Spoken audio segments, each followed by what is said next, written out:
Prime volleyball దీంతో చేస్తూ ఉన్నారు.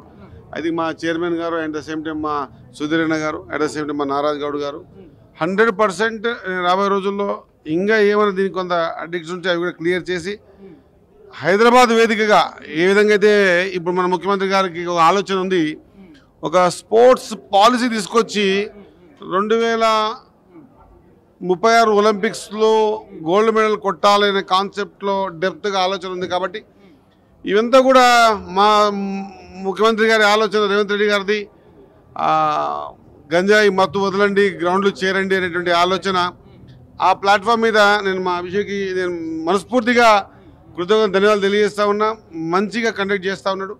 ఇంకా మెరుగైన విధంగా రాబోయే రోజుల్లో ప్రపంచమంతా హైదరాబాద్ దిక్కు చూసే విధంగా కూడా కండక్ట్ చేసే విధంగా ఏర్పాట్లలో మా వంతు కార్యం మేము కానీ మా చైర్మన్ గారు ఏదున్నా కూడా పరిపూర్ణంగా ఆయనకు సహకారం చేస్తామని తెలియజేసుకుంటూ ఓ మంచి కండక్ట్ చేసి నిజంగా చెప్తా ఉన్నా.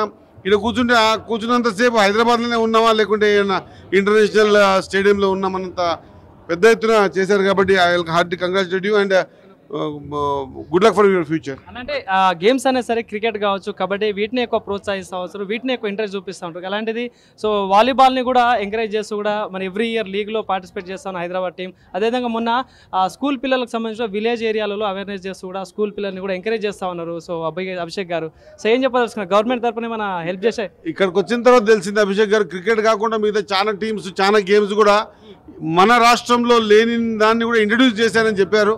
నేను ఒకసారి అంత టైం తీసుకుంటాను, ఆయన వచ్చి అంత డిస్కస్ చేసి నేను మా చైర్మన్ కానీ మొత్తం మా ఎంటైర్ డిపార్ట్మెంట్ కూర్చొని ఆయనకున్న ఆలోచన విధానం ఏంది, మరి మేము కూడా సీఎం కప్ అని పెట్టేసి గ్రామ స్థాయికి నుంచి క్రీడాకారులను బయట తీసుకొచ్చి ప్రపంచానికి చూపించే ప్రయత్నం చేస్తూ ఉన్నాం. మంచి ప్లాట్ఫామ్